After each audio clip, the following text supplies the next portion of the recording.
네, 안녕하세요. 반갑습니다. 이번에 새롭게 텐베거 알트코인이라는 프로그램을 새롭게 시작하려고 합니다. 오늘은 첫 번째로 이제 이더리움인데, 이더리움이 시총이 크지만 이더리움을 통해서 우리가 어떻게 이 저평가된 알트코인들을 찾을 수 있는지 실제 방법들을 제가 이제 공유를 드릴 테니까 이 프로그램을 잘 따라오시면 여러분들도 자기 스스로 저평가된 알트코인들을 찾을 수 있도록 도와드리도록 하겠습니다. 일단 이더리움부터 우리가 먼저 좀 살펴보겠습니다. 시가총액 2위고 알트코인 중에 이제 대장주죠. 그래서 업비트 위주로 우리가 먼저 좀 살펴볼 예정인데, 간단한 이제 차트부터 먼저 좀 살펴보고요. 우리가 이제 이더리움을 봤을 때 보통 차트는 큰 관점부터 이렇게 보면 됩니다. 우리가 여기 업비트에 보시면 상위 이제 이 봉 단위가 나요. 그래서 뭐 년, 월, 주, 일봉 이렇게 나오는데, 기본적으로 이제 월 단위 관점에서 이제 봐야겠죠. 그래서 지금 장이 어느 정도 와 있는지 그걸 보시면, 최근에 이제 이더리움이죠. 이더리움이 월봉이 요 큰 그림에서 이제 하락의 이제 흐름을 약간 보이고 있는, 지난 월봉은 이제 상승이었고 이런 걸 확인할 수 있습니다. 그래서 월봉 기준으로 우리가 이제 진입할지 말지를 하나 보고, 그리고 또 하나 이제 봐야 되는 중요한 차트는 크게 봤을 때 이더리움의 이제 거래 볼륨도 굉장히 중요합니다. 여기 보시면 지난번에 굉장히 많이 올랐을 때 이 볼륨이 굉장히 크잖아요. 이만한 볼륨이 아직까지는 한 번도 없었어요. 그러면 우리가 이제 비트코인이 이제 상승하는 관점에서 봤을 때 이더리움의 이 큰 상승이 여전히 이제 남아 있다고 확률적으로 계산해 볼 수 있는 거죠. 거기에 우리가 투자 포인트를 삼아서 이제 볼 수 있고요. 그러면 이제 큰 관점에서 우리가 상승이라는 관점에서 봤을 때 언제 들어가는지를 이렇게 쭉 보면, 우리가 여기 보시면 주봉이 있고, 저는 일반적으로 이제 주봉 관점에서 좀 많이 들어갑니다. 주봉 관점에서 들어간다는 의미는 좀 중장기적인 관점이에요. 그래서 최소한 한 1년 정도 봤을 때 지금 현재의 주봉을 한번 살펴보면 간단하게 볼 수 있죠. 우리가 이제 지난 이제 고점이 한 560만 원 이 정도고, 가장 최근에 이제 저점이 230인데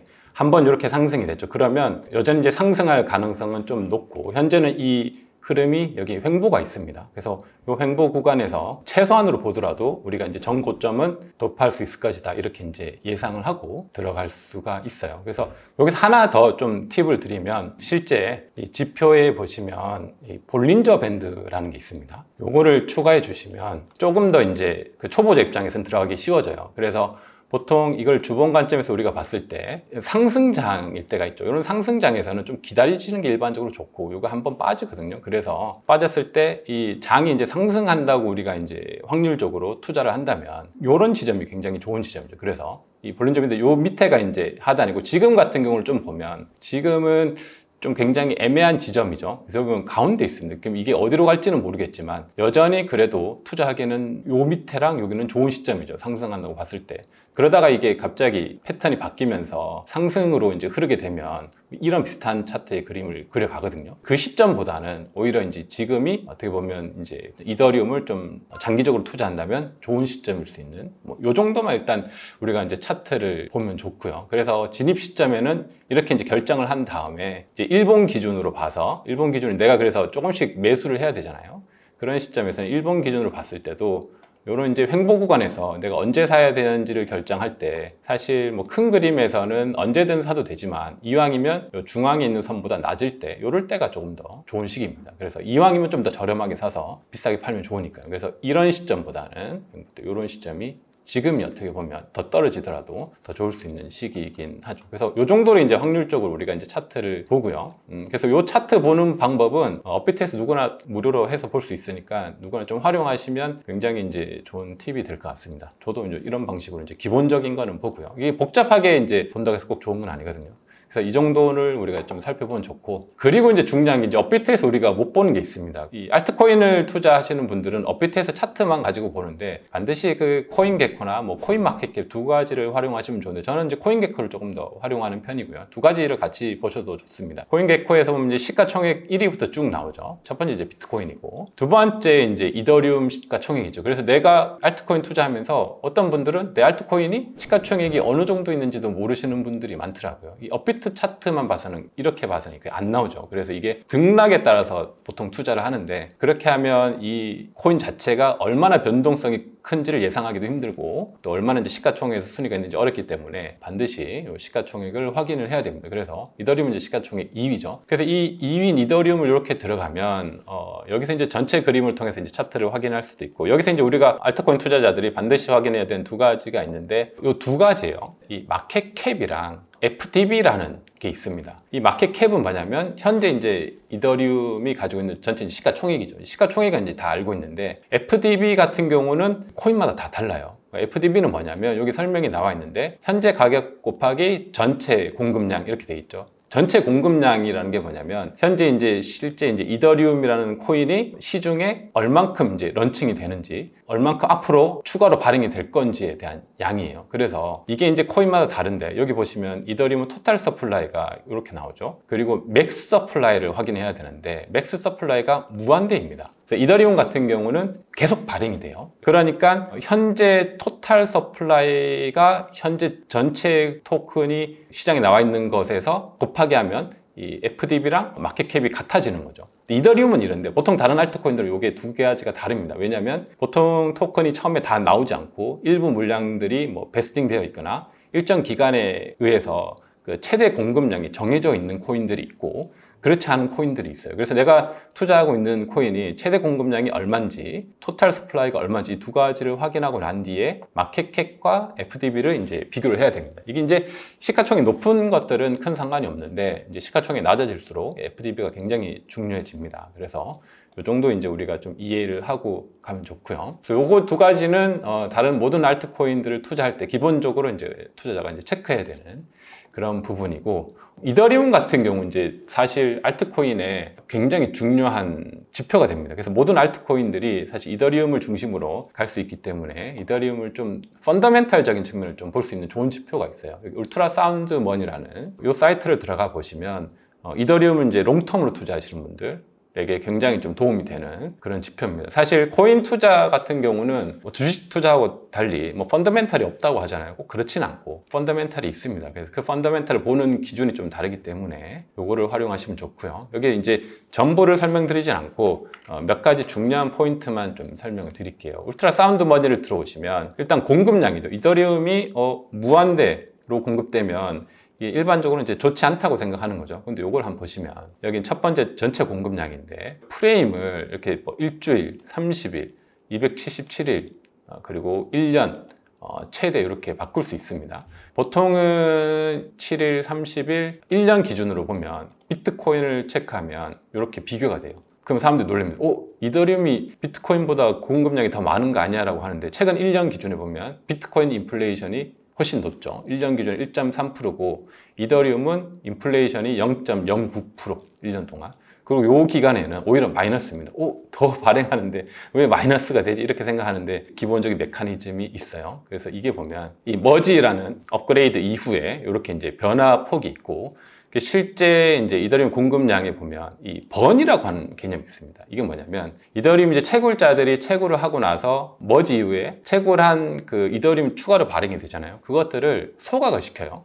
그래서 소각하는 비율을 이렇게 나오고 있습니다. 그래서 머지 이후에 소각된 전체 이더리움 양이 716K가 되는 거죠. 1년 동안. 이만큼 이제 이더리움이 없어진 거예요. 그래서 그 부분이 이렇게 이제 줄어든 겁니다. 그래서 현재 인플레이션이 굉장히 낮죠. 그래서 사실 모든 알트코인 중에서 인플레이션이 아마 가장 낮은 코인이 이더리움일 거예요. 심지어 이제 비트코인보다 인플레이션이 낮으니까. 이 부분을 그래서 이더리움 투자자들은 좀 체크를 하시면 좋고요. 그리고 여기서 몇 가지 좀 팁들이 있습니다. 우리가 이더리움을 투자할 때 이더리움이 그럼 지금 현재 어떤 상태인지 볼 때 차트도 좋지만, 두 번째 보면 가스비라고 하는 것은 이더리움에서 뭔가 이제 사용자들이 여러 가지 뭐 디파이라든지 NFT라든지 이런 걸 발행하거나 할 때 내는 비용인데, 그런 비용들이 여기 보면 굉장히 높아질 때가 있어요. 이때는 이더리움이 굉장히 활성화될 때죠. 이때 되고, 그리고 최근에 보면 2년 동안 최근에는 굉장히 가스비가 낮아졌어요. 뭐 이건 여러 가지 이유가 있는데 업그레이드로 인해서 낮아진 것도 있고, 그만큼 알트코인 불장에 비해서 아직 이더리움에서 굉장히 많은 활성화가 적다는 것도 우리가 해석할 수 있습니다. 그래서 투자 시점에서 이 부분이 굉장히 많이 올라가면 이더리움이 굉장히 활성화되어 있는 시점이고, 그때는 이제 이더리움이 이제 고점일 가능성이 높겠죠. 그래서 이더리움을 어느 정도 엑시트하는 시점을 볼 때 베이스 P를 좀 활용하는 것도 좋습니다. 그리고 좀 내려와 보시면 뭐 여러 가지 것들이 있는데, 우리가 이제 투자자 입장에서 이더리움이 이제 플랫폼 코인이고 이더리움 위에 여러 가지 알트코인들이 있어요. 그럼 어떤 알트코인들이 좋을까를 우리가 좀 선정을 해야 되잖아요. 그 부분에서 도움을 받을 수 있는 부분이 이 부분입니다. 그래서 이거는 뭐냐면, 최근에 이제 머지 이후에 보면 번 리더보드라고 되어 있어요. 결국 이제 이더리움은 이제 채굴자들이 계속해서 얻은 채굴에 대한 이더를 소각을 하는 시스템인데, 그러면 여기서 이제 그 소각을 가장 많이 한 서비스를 의미합니다. 여기서 보면 유니스왑이 제일 높죠. 유니스왑이 2년 동안 이 양의 이더리움을 소각을 한 거예요. 그러면 이건 유니스왑에서 이더리움을 소각한 건 아니고, 여기 이제 굉장히 많은 채굴자들이 블럭을 만들고 그 대가로 얻은 이더를 계속 자동으로 이제 소각되는 시스템이 있다는 거죠. 두 번째는 뭐 이더가 이제 옮겨질 때, 그 다음에는 뭐 테더, 유니스왑 버전 2, 유니스왑 뭐 메타마스크에도 뭔가 이제 스왑 같은 게 많이 일어난다는 거죠. 그리고 뭐 컨트랙트가 새롭게 나왔을 때 뭐 이런 이제 순위 있는데, 뭐 유니스왑 버전 서클 이런 순위가 있죠. 그래서 이것을 통해서 우리가 뭐를 확인할 수 있냐면, 이더리움에서 안정적인 서비스가 많이 일어나고 있는 게 무엇일까 봤을 때 유니스왑이라는 걸 알 수가 있죠. 그러면 이제 투자에 적용해 보면 이더리움이 뭐 한 2배 오른다면 여기 있는 유니스왑들은 훨씬 더 많이 올 수 있는 가능성이 있습니다. 요 정도 우리가 이제 볼 수 있고요. 그래서 이런 이제 카테고리들도 이렇게 확인할 수 있어요. 또 마지막으로 이제 좀 장기 투자 관점에서 이더리움 이제 홀더들이 좀 체크해야 될 부분은, 이더리움이 비트코인을 시총을 넘는다, 그런 이제 의미거든요. 플립패닝은 한 번도 없죠. 지금까지 한 번도 없고, 뭐 앞으로도 쉽지 않을 것 같긴 한데, 근데 이더리움이 비트코인 시총을 넘는 것보다 중요한 의미는 이 이더리움의 그 성장을 좀 볼 수가 있어요. 그래서 과거에 보면 실제 이때가 이제 이더리움이 가장 활성화 시기였죠. 2017년 6월 19일 보면 거의 81%, 그러니까 비트코인 시총 전체의 81%까지 이제 이더리움이 올라간 거예요. 별 차이가 안 났던 거죠. 이런 시기가 있었고, 그리고 이제 떨어져서 지금은 역대 가장 이제 낮은 시기가 됐습니다. 비트코인 시총 대비해서. 이 시기가 어떻게 보면 가운데 선이 굉장히 좋은 매수 시기일 수도 있어요. 그래서 이런 좀 장기적인 관점에서 이더리움을 홀딩하는 좀 긴 그림이죠. 그런 타이밍에서 좋은 시그널로 좀 우리가 확인할 수 있습니다. 그래서 뭐 과거 이 정도까지는 오를 것 같지 않지만, 여기서 흐르면서 어느 정도 계속 유지하면서, 이제 이더리움 목표는 비트코인 시총을 이제 뛰어넘는 거니까 뭐 그렇게 된다고 저는 보진 않는데, 그럼에도 불구하고 이 차트는 좀 장기적인 관점에서 굉장히 중요하게 체크해 볼 만한 큰 그림에서 투자해 볼 수 있는 지표 중에 하나입니다. 요 이제 울트라 사운드 머니를 그래서 통해서 우리가 이더리움 이제 장기 홀더들, 그리고 장기 투자자는 요거를 꼭 활용하셔야 되고요. 뭐 단기 투자자도 요 시그널을 통해서 어느 정도 이제 투자 그 포인트를 확인해 볼 수가 있어요. 그래서 보통 대부분의 많은 알트코인들이 이더리움 위에서 있기 때문에 다른 알트코인 투자하더라도 요것을 한번 체크해 보고 해야 됩니다. 우리가 이제 이더리움 투자할 때 비트코인 차트를 먼저 체크하고 투자하듯이, 다른 알트코인들 중에서 이더리움 위에 있는 것들은 요거를 먼저 확인하고 투자를 해야 되는 거죠. 여기까지가 이제 이더리움 펀더멘탈적인 측면이고요. 마지막으로 요거는 이 완전 우리가 이제 꿀팁인데, 조금 지금까지 들으니까 좀 어렵다, 힘들다 하시는 분들은 다 잊어버리시고 요거 하나만 보셔도 됩니다. 그래서 이게 이제 알트코인 투자할 때 모든 것들 지표를 모아놓은 중요한 지표이기 때문에 요거 보는 법을 알려드릴게요. 알트코인 시즌 인덱스인데, 요 밑에 보면 쭉 내려와 보시면 알트코인 시즌이 뭔지 이렇게 설명해 놨어요. 그래서 최근 90일 동안에 비트코인보다 상위 50개 코인 중 75% 이상이 그 성적이 좋을 때, 그때를 우리가 알트코인 시즌이라고 합니다. 근데 이 중에서는 테더라든지 이더리움 같은 경우 스테이킹 된 이더라든지 이런 걸 다 제외한 순수 이제 탑 50위권에 있는 알트코인들이에요. 여기서 보시면 그래서 알트코인 시즌이냐 아니냐, 지금은 알트코인 시즌이 아니죠. 그러니까 알트코인 시즌이 아닐 때는 알트코인을 매수하기가 좋은 시기입니다. 그래서 지금은 이렇게 보시면 25 이하에서 비트코인 시즌이죠. 비트코인이 열심히 달려주고 있는 그런 시기입니다. 그래서 이게 잠깐 올라갈 때도 있어요. 그래서 알트코인 매수 시기 가장 좋은 시기는 요 시기입니다. 그래서 비트코인 시즌. 지금이 어떻게 보면 제일 좋은 시기고, 또 반대로 말하면 알트코인 투자자들이 미리 투자했으면 좀 굉장히 힘든 시기이기도 하죠. 그렇지만 이때는 팔면 안 돼요. 이때는 어쨌거나 이제 매수해야 되는 시기고, 보시면 언제 팔아야 되냐면 알트코인 시즌 인덱스 기준으로 2024년 잠깐 왔었죠. 이때. 요럴 때 이제 파는 겁니다. 알트코인 시즌이 75 이상일 때, 요때는 파시면 좋은 시기. 그래서 요때 사고 요때 팔아야 되는, 요 위에도 좀 괜찮죠. 이걸 조금 더 단기적으로 접근하면 이렇습니다. 이게 알트코인 시즌이 있고 이어 관점이 있어요. 이거는 1년 기준이겠죠.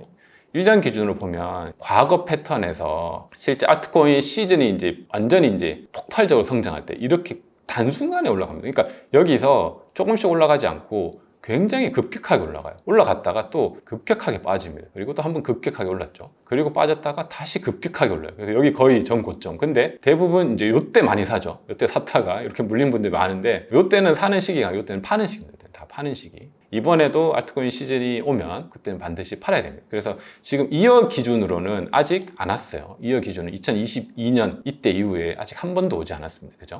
그래서 이게 오기 때문에, 근데 왔을 때는 이제 팔아야 되는 시기고, 지금은 비트코인 2월에 요 부분에 있는 거죠. 그래서 좋은 알트코인을 매수해서 굉장히 높은 수익을, 최소 10배 이상을 내기 굉장히 어떤 쉬운 장이죠. 요 시기인 것을 우리가 확인할 수 있고, 큰 그림에서 이렇고요. 작은 그림에서 그럼 내가 이제 알트코인을 매수해야 될 때는 먼스 기준을 보면 좋습니다. 이거는 결국 이제 한 달 기준인데 조금 더 단기적으로 접근할 수 있어요. 단기적으로 트레이딩도 할 수 있고, 여기 먼스 기준을 보면 굉장히 최근에도 많이 있습니다. 그죠? 최근에도 작년에 12월 이제 알트코인 시즌이기도 되고 이때 잠깐 있었죠. 그리고 먼스 기준에서는 사야 되는 타이밍이 명확하게 나옵니다. 요럴 때 잠깐 샀다가 요때 팔아도 굉장히 높은 수익률이 나와요. 그거는 이제 이 짧은 장 안에서도 계속 먼스 기준은 비트가 이제 올라갈 때 같이 이제 올라가는 장이 지금도 연출되고 있습니다. 그래서 지금 같은 경우를 보면 이제 뭔가 알트가 먼스 기준으로 좀 올라갈 수 있을 가능성이 좀 많죠. 그래서 요때도